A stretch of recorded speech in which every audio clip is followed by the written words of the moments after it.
Well, good morning, everybody. Appreciate you guys being with us today. As we get started, I want to ask you a question.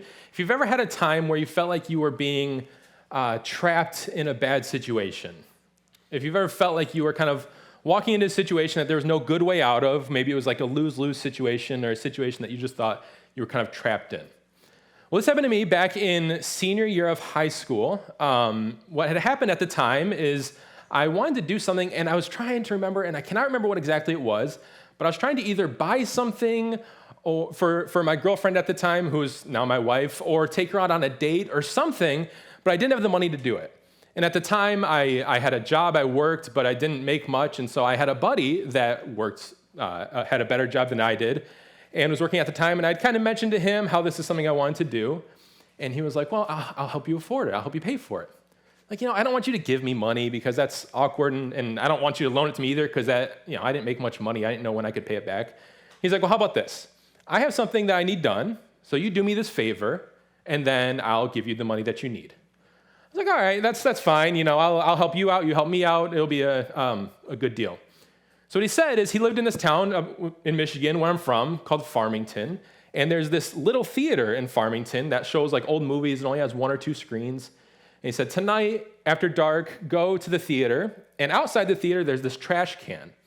And between the trash can and the wall outside, like on the sidewalk, there'll be wedged like a brown paper bag, like a lunch bag. Just grab it for me, bring it over to my house, and I'll help you out. Like, okay. I was like, so what's in the bag? I was like, don't worry about it. Honestly, it's no big deal. Just grab it, bring it over, and we'll be good to go.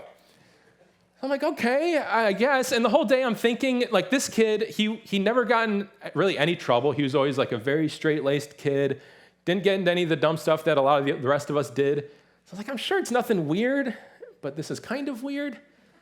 But I'll do it anyways. And so I go that night after dark, I go to the theater, I walk outside, there's a trash can, and just wedged in between the trash can and the wall, there's this brown paper bag.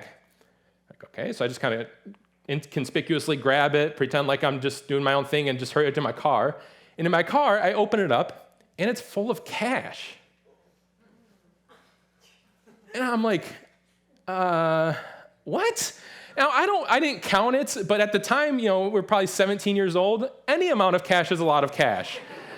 And so I'm looking at it, and it's just full of cash. And so I'm confused, and I start driving back to his house, and I'm thinking, I'm sure it's nothing. His name was Josh. I was like, this is Josh. Like, I'm sure this is nothing he's getting me into. But why is there a bag of cash? But it's Josh. Like, I'm sure that it's no big deal. But why was there this bag of cash? And I'm driving back to his house, and as I'm getting closer and closer, I just keep thinking to myself, what am I getting myself into? What did I just walk into and agree to? And I'm starting to think, am I driving into some sketchy situation? Who's going to be at his house when I show up? Or whose money did I just pick up that I'm now giving to him, that I'm now kind of an accomplice in? And I just kept wondering to myself, am I about to walk into some sort of trap? Well, today, we're going to continue our study through the book of Mark, and we're going to be looking at a time when there's some religious leaders who are trying to sort of trap Jesus in a question that they think that there's no right way out of. So today we're going to be in Mark chapter 12. So if you got a Bible, you can open up with me. We're going to be in Mark chapter 12, starting in verse 13. If you don't have a Bible with you, there's a black one in one of the seat backs in front of you. And if you don't own a Bible, you're welcome to take that one home. It's our gift to you today. But what's been going on so far, if you haven't been with us throughout our study throughout the book of Mark, is Jesus. What's been happening is he's been gaining followers, and crowds have been following him. And these religious leaders wanted him stopped or arrested. And so when we get to Mark chapter 12, verse 13, we see them kind of come up with a plan that actually seems like it's kind of a good idea. So let's jump into verse 13 as we start today, and it says this. It says, then they sent some of the Pharisees and Herodians to Jesus to trap him in his words. And we'll stop right there. So what's going on here, the interesting thing here is we have the Pharisees and the Herodians. These are two different groups of people. And the interesting thing here is these two are pretty much enemies. So they're coming together against Jesus, but they are not buds. They do not like each other. They're actually enemies, but they're coming together for this common good in their eyes to stop Jesus. So to illustrate what's going on here, because these are some people groups we don't necessarily talk about in our modern day lives, I made this infographic. So you can put the first slide up. This is a really complicated one, so I'll walk you through it, and you'll see what I mean in a second. So on one side, we have the Pharisees, and who these people are, this is a religious faction, and what they're doing is they're waiting for the coming Messiah. They're expecting a Messiah to come, but they don't believe that Jesus is that Messiah. Jesus has done things that had gone against their law. He had done things that, in their eyes, had broken the Sabbath. Because they didn't think he was who he said he was, and he's claiming to be the Son of God, they're thinking that he's blasphemous. So they don't think Jesus is the coming Messiah. And they hated the Herodians, who we'll talk about in a second, because they wanted another ruler other than the Messiah. So we have the Pharisees on one hand, on one side, and the other side we have the Herodians. And who these people were is this was a group that wanted Herod and his family to regain control in the region. So what has happened is Rome and Caesar had basically taken over this region, and they wanted Herod's family to regain control. So what they thought, and what many people thought, is that Jesus was coming to kind of overthrow Rome. He was coming as a political leader to overthrow Rome. And so what they were kind of afraid of is they wanted to stop him because they thought if Rome thought that this person was rising up to overthrow Rome, then they would tighten their grip on the region, which would make it even harder for Herod and his family to regain control. So they wanted Jesus stopped, but they also hated the Pharisees because they wanted another ruler other than Herod. So we have these two groups of people. They want kind of different people or different groups to take control of the region. And you can go to the next slide. They don't like each other. They are thumbs down towards each other. They're not buds.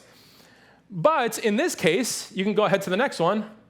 They're buds. They like each other because they have a common enemy, and that enemy is Jesus. They don't like Jesus, so they're coming together to stop Jesus because their ultimate goal is what? No more Jesus. So that's what they're going for here. So they're enemies. They're coming together to stop Jesus. And, we like it when we hear stories of people from opposite sides of something coming together for the greater good. But these are two groups of people coming together kind of for the greater bad. They want Jesus stopped, and so they're willing to work together to make that happen. They both had a reason to stop Jesus, and both were kind of looking for opportunities to kind of trick him or to trap him into saying something that would undermine his authority and discredit him. So that's where we are right now. These are the two kind of groups of people that are coming against him. We continue in verse 14. And it says, when they came, they said to him, "Teacher, we know you are truthful and don't care what anyone thinks, nor do you show partiality, but teach the way of God truthfully." So before they even get to their question that they're going to kind of pose to Jesus today, they start with flattery.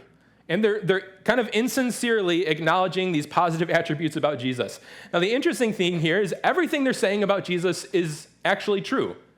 They're saying you're truthful, you don't care what anyone thinks, you don't show partiality, you teach the way of God truthfully.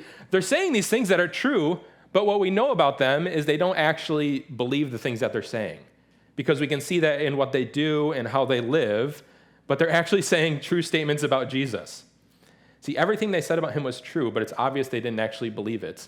And how often do we do the exact same thing? How often do we do the same thing of acknowledging who Jesus is, acknowledging who God is if you're a follower of Jesus, but the way we live can look the exact opposite way? And it made me think of this. As I mentioned earlier, I'm from Michigan. I heard a woohoo. I think it's about half of the people in here. But when you come down south, especially to Raleigh, and you meet new people, there's one question you ask to every single person you meet, and that's, where are you from? Because no one's from here. And if you are from here, that's even more interesting, actually. But you always ask, another who. But if you meet someone, you ask where they're from, and so I'd just always tell people from Michigan, but because there's so many Michiganders down here, everyone would always ask, what part of Michigan are you from? So for a while, I would tell people I'm from Detroit. I'm not actually from Detroit, but from the Detroit area, and that's just the biggest, nearest big city that people have any idea where it is. And what I found is if I tell people I'm from the city of Detroit, now that's not actually what I mean, but if they take it to mean that, people automatically have certain ideas in their head of what being from the city of Detroit is like. Because, good or bad, like it or not, Detroit's got a little bit of a reputation.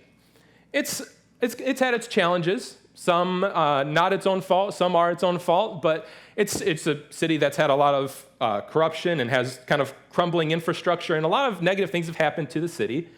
And so if you tell someone, hey, I'm from the city of Detroit, they immediately think you may have had a tougher upbringing, you may have faced some challenges that maybe other people haven't. But the fact of the matter is, I am not from the city of Detroit. I am from about 30 to 40 minutes away from Detroit in a little suburban neighborhood. And let me tell you, nothing difficult ever happened there. Nothing cool ever happened there either. Nothing, period, ever happened there. I'm from this little township. We weren't a city. We weren't even a town. We were a township.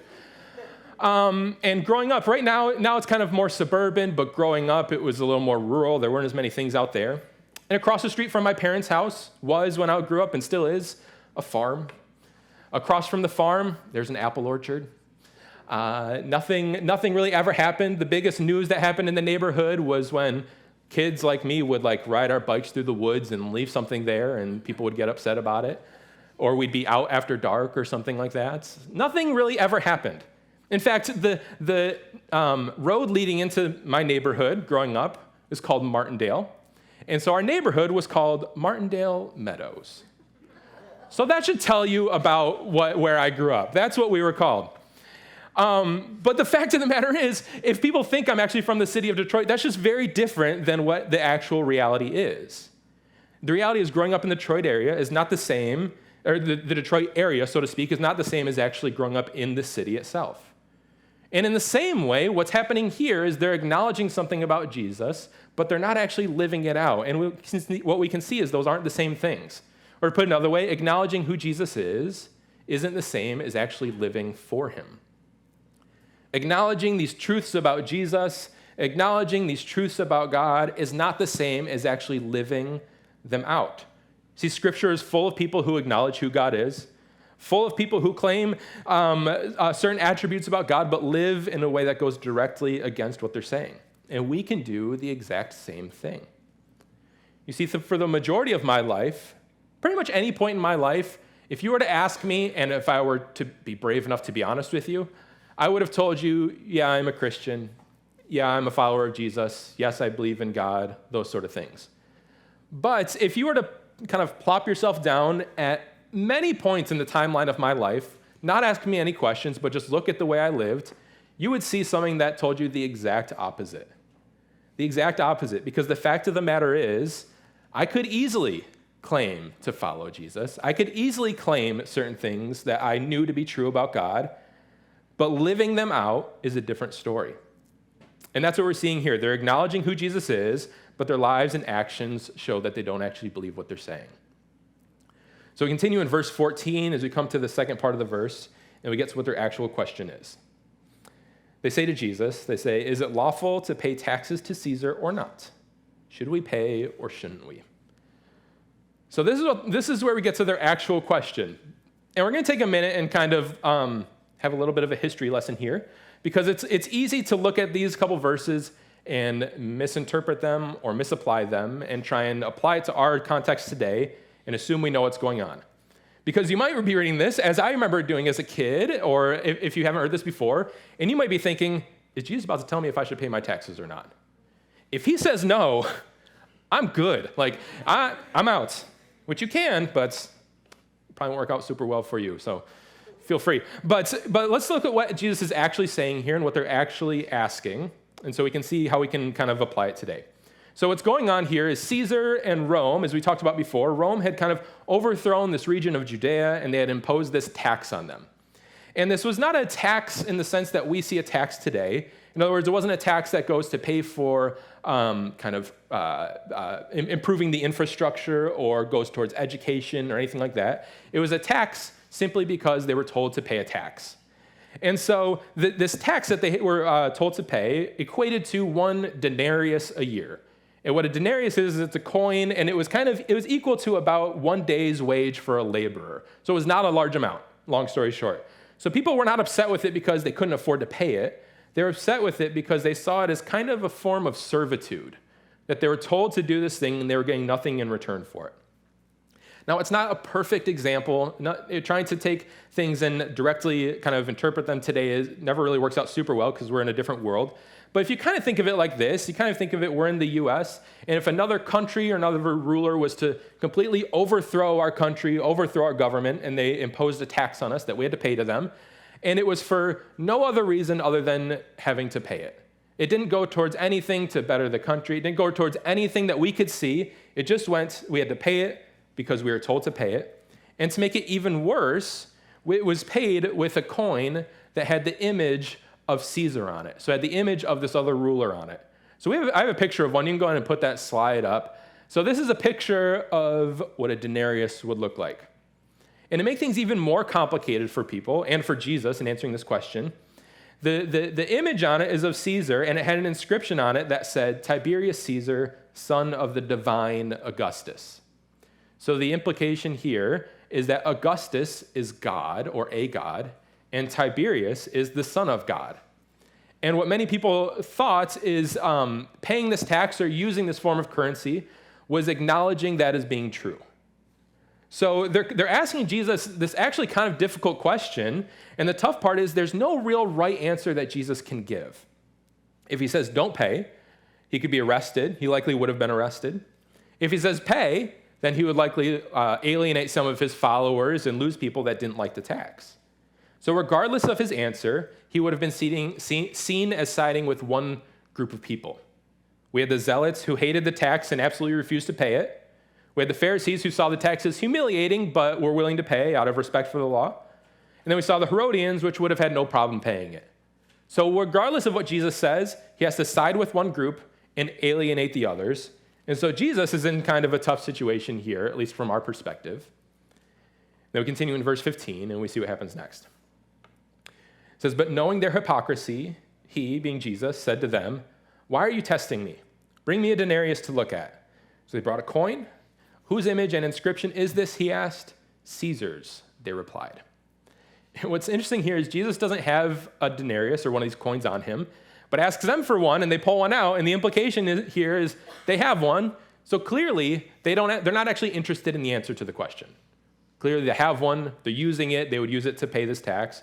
So he's saying, you're not actually interested in my response here, but you're just interested in seeing if you can trap me in my response. So we continue in verse 17, the first part of verse 17, and we see the beginning of his answer. Jesus told them, give to Caesar the things that are Caesar's.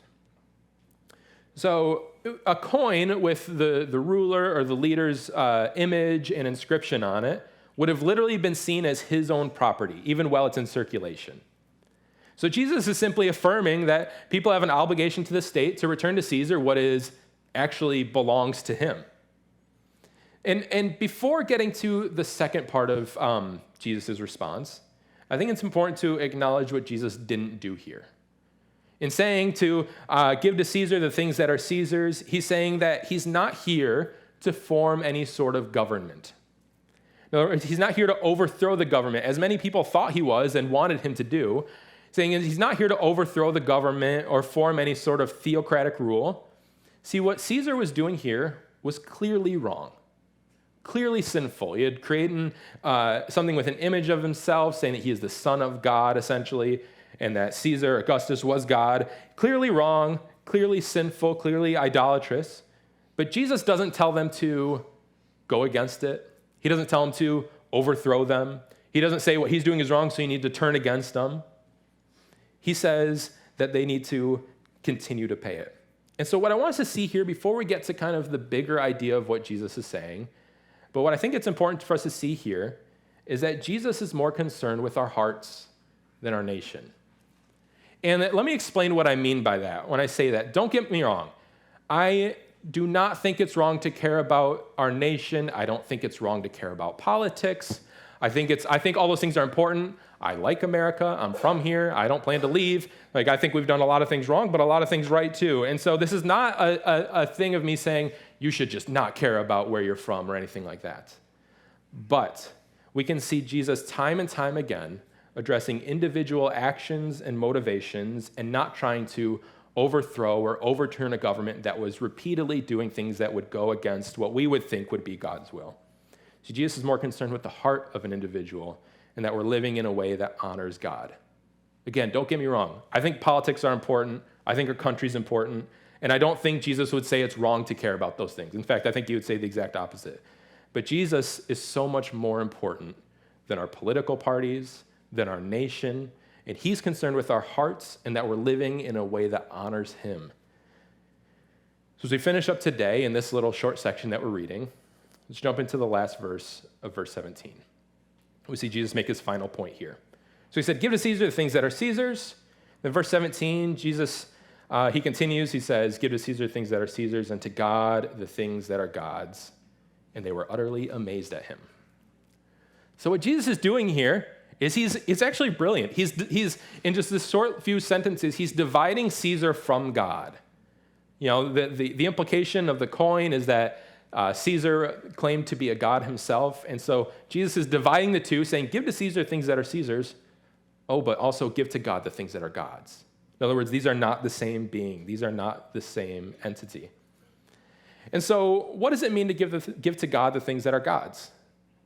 When I remember hearing this verse growing up and things, I remember this, my memory of it was basically give to Caesar the things that are Caesar's. In other words, pay your taxes. Give to God the things that are God's. In other words, tithe. Easy peasy. I don't think that's what's happening here. And I'll tell you why. If we go back to verse 16, Jesus asks about the coin. He says, whose image is on the coin? And because they bear the image of Caesar, they should be returned to him. And in the same way, that which bears the image of God should be returned to him as well. So it begs the question, what bears the image of God? Well, we can find the answer all the way back in the beginning of the Bible, the first chapter of Genesis. These couple of verses will be up on the screen. But all the way back in Genesis, in the account of creation, Genesis chapter 1, verses 26 and 27, it says, then God said, let us make man in our image, according to our likeness. They will rule the fish of the sea, the birds of the sky, the livestock, the whole earth, and the creatures that crawl on the earth. So God created man in his own image. He created him in the image of God. He created them male and female. So what does it mean to give to God the things that are God's? It means giving your entire self to God. See, what we can see here is that obedience to a secular power doesn't necessarily conflict with our obligation to God. You can be a devout Christ follower and vote for either political party. You can be a devout Christ follower and have different kind of ideas of how things should be done, but the more important issue is what are you doing with your own life? See, Jesus came and gave his own life so that we could have access to and be a part of God's family. But he didn't do it so we could give him a portion of our lives and hold the rest back for ourselves. He didn't do it so we could give God the parts that we're comfortable with giving, give God the easy parts, but hold back the parts that are more difficult. He did it so we could give our entire lives over to him.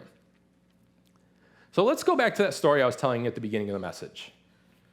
I picked up some cash, and I was driving with it. And I'm driving, and I'm thinking back and forth, what is going on here? Am I about to get myself into a rough situation? I'm sure it's no big deal, but also, I'm 17, and I have this bag full of cash. I'm kind of nervous about even, what if I get pulled over and they ask what all this cash is for? I don't have any idea. I don't know whose cash it is. So I'm driving with it. I'm nervous. I pull up to my buddy's house, and I get out, and he's waiting outside for me, so I bring him this bag, hand him this bag of cash. He takes it, looks inside, grabs out a little bit of the cash, hands it to me, says thanks, and turns around to walk inside. I'm like, dude, what did I just do? What is this money for? And he, without even turning around and looking at me, he just starts laughing. I'm like, what? What is this? And we'll come to find out, there was nothing going on. It was his own money.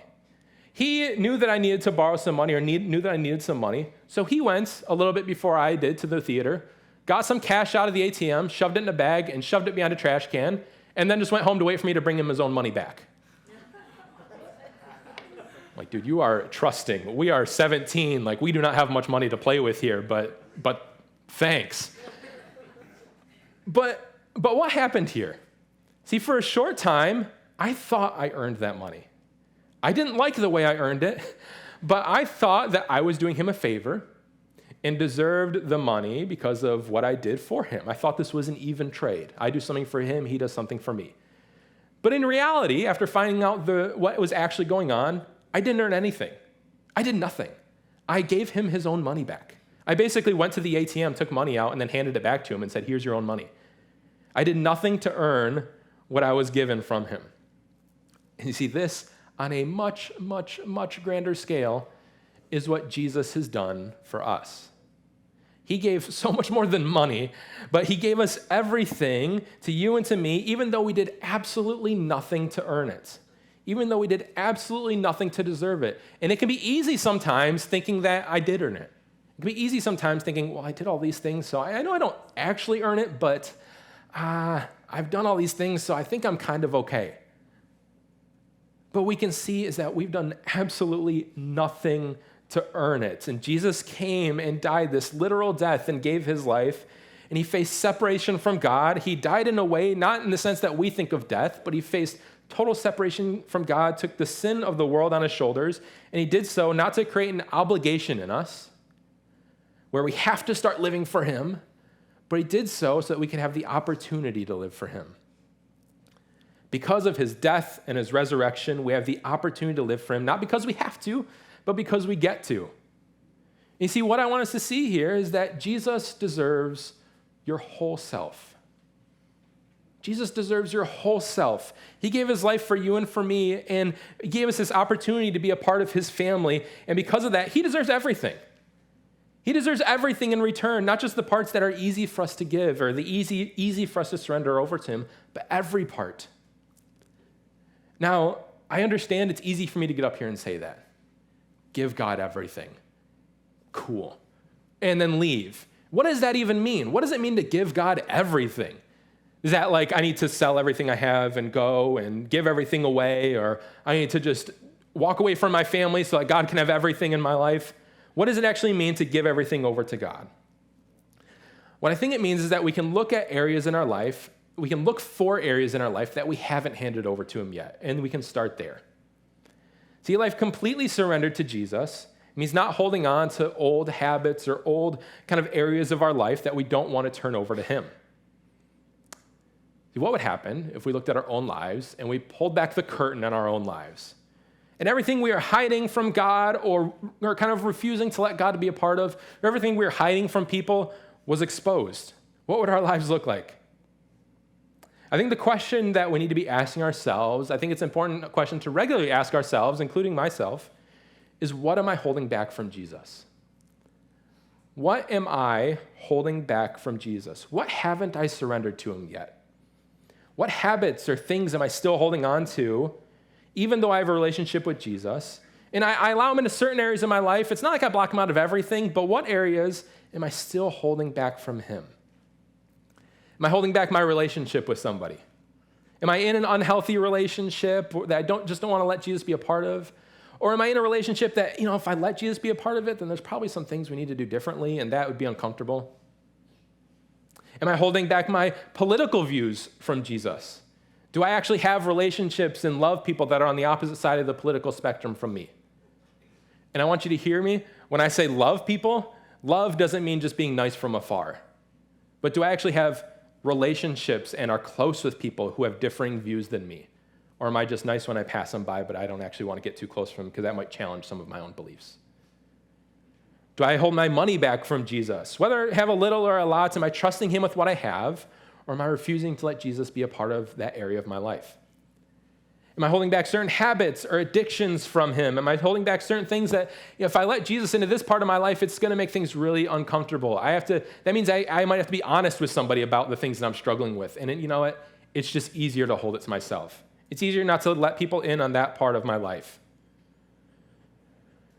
See, I want to encourage you to, as we talk about this today, if you have something that's coming to mind, as I ask, what am I holding back from Jesus? If anything pops into your mind, that's the thing. It's not an accident. That's the thing. And I want to encourage you, don't make future plans. Don't make future plans, but take the first steps today. Take the first steps of whatever that one thing is, surrendering that one thing over to Jesus. Because I have to tell you, the perfect time will never come. The perfect time will never come if you continue to wait on it. I know it can be easy to think, if I give this over to Jesus, that means I need to talk to somebody about it. and today's not a good day. There's these other things going on. I don't want to make a weird day for them, or I don't want to kind of get in the way of plans that exist. But the perfect time will never come, and if we continue to wait for it, then we're going to be waiting forever. But take that first step today to move towards a life completely surrendered to Christ. As we wrap up today, I want to read a verse in Galatians. This will be on the screen. Paul writes this in his letter to the churches in Galatia, in Galatians 2:20. He says, I've been crucified with Christ, and I no longer live, but Christ lives in me. The life I now live in the body, I live by faith in the Son of God, who loved me and gave himself for me. See, a life lived for Christ is a life fully devoted to him. He deserves everything. He deserves our whole selves. Not because we have to, not because he died for us to create an obligation in us that he gave us this, so we got to give him something back and then we're even. But he died for you and for me and to give us the opportunity to be a part of God's family. See, Jesus died for us. And even though we don't deserve it, and even though we can never do anything in return, even though we could never do anything to repay it, he doesn't ask for much. He just asks for us. He doesn't ask us to do this whole laundry list of things and then we'll be even. He just wants you. And he wants you for your own good, not just for himself, but because that's for your own good and that's the way to live a better life for Christ. But the difference is that he does deserve it. He gave his life for you and for me, even though we did nothing to deserve it, and he asks for our lives in return. But the difference is that he actually deserves it, and he deserves so much more than anything we could give him. Hey, thanks so much for checking out this video. We upload new videos every week to help encourage you in your faith in Jesus, so be sure to subscribe to this channel so that you'd never miss a thing.